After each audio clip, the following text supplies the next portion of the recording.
Gaspi no fue una estrella tradicional.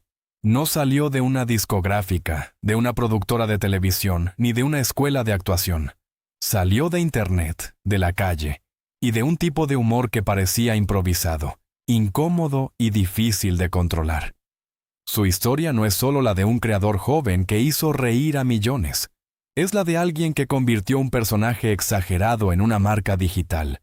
Desapareció cuando esa marca empezó a pesar demasiado y volvió justo antes de que todo terminara. Su nombre real era Gaspar Prim Díaz. Nació en Argentina y se hizo conocido siendo muy joven, cuando empezó a publicar entrevistas callejeras con un estilo propio.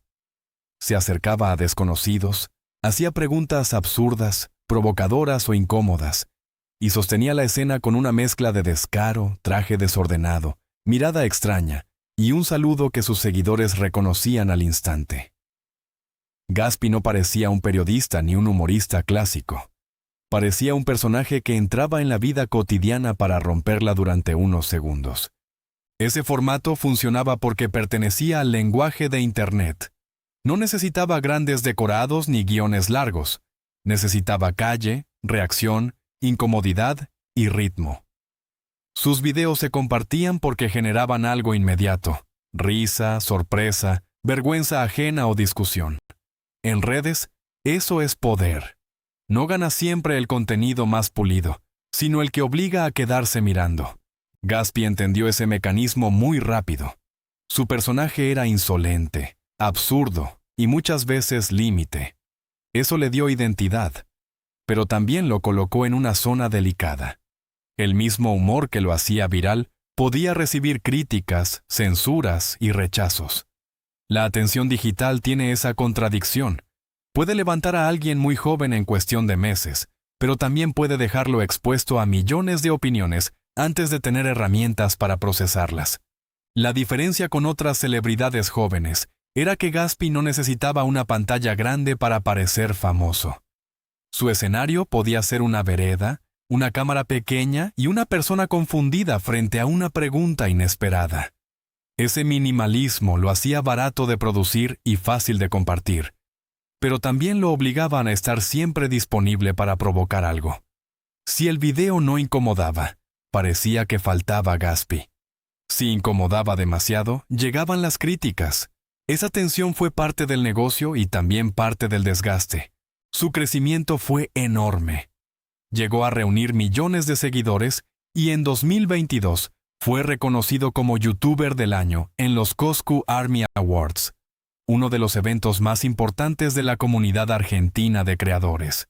Ese premio confirmó que Gaspi ya no era solo un chico haciendo videos raros en la calle, era una figura dentro del ecosistema digital latino.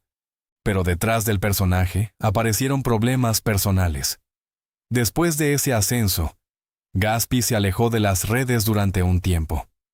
Según contó después, atravesó una etapa difícil vinculada a su salud mental y a excesos. Esa pausa fue importante porque mostró algo que muchas veces queda oculto en los creadores virales. La persona real no siempre aguanta el ritmo del personaje que el público consume. El caso de Gaspi explica bien el precio invisible de la fama digital temprana.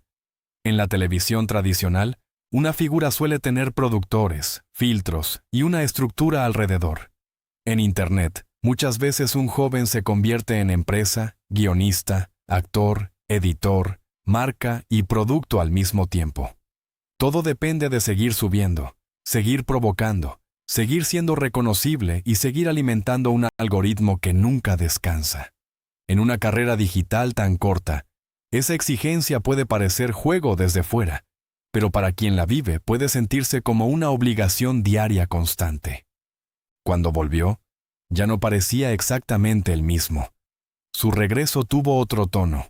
No dejó de ser Gaspi, pero apareció una versión más consciente, más madura y menos atrapada en la necesidad de provocar a cualquier precio. Participó en proyectos grandes, volvió a conectar con su audiencia y su presencia en la velada del año de Ibai le dio una exposición internacional. Aunque perdió su combate, el momento reforzó algo claro. Seguía teniendo una comunidad que lo quería ver volver. Ahí está la parte más dolorosa de su historia. Gatsby murió cuando parecía estar entrando en una segunda etapa. No en el pico caótico de sus primeros virales, sino después de una pausa, de una caída emocional y de un intento de reconstrucción. El accidente de helicóptero en Río de Janeiro, en 2026, interrumpió esa posibilidad. Tenía 23 años. Su muerte conmocionó al mundo digital argentino y a muchos creadores de habla hispana. La reacción fue inmediata porque Gatsby pertenecía a una generación que no creció esperando salir en televisión, sino apareciendo en pantallas de celulares. Para sus seguidores, no era una celebridad distante, era alguien que habían visto construir su personaje casi en tiempo real, con sus excesos, sus silencios y sus intentos de volver. No conviene convertir el accidente en espectáculo. El centro de esta historia no es el morbo de cómo murió. El centro es la contradicción de una vida pública demasiado rápida. Un chico que hizo fama incomodando a desconocidos en la calle terminó siendo despedido por millones de desconocidos en Internet. Un humorista que parecía vivir del absurdo dejó una historia que, de pronto, se volvió seria. Gatsby representaba una forma nueva de fama. No era necesariamente elegante ni cómoda. Era fama de clips, frases, reacción, comunidad y personaje.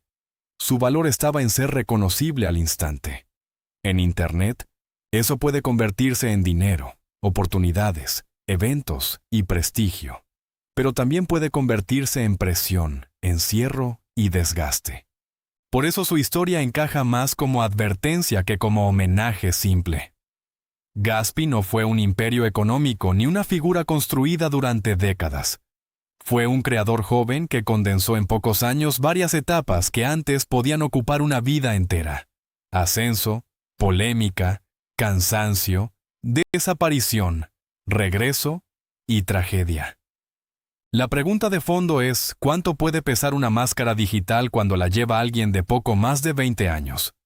Gatsby hizo reír porque se atrevía a incomodar, pero detrás de esa incomodidad había una persona que también necesitaba silencio, pausa y reconstrucción.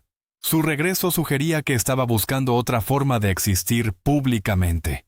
Por eso su final golpeó tanto. No murió solo un youtuber conocido. Murió una segunda oportunidad que todavía estaba empezando. La historia quedó congelada justo cuando podía cambiar de tono.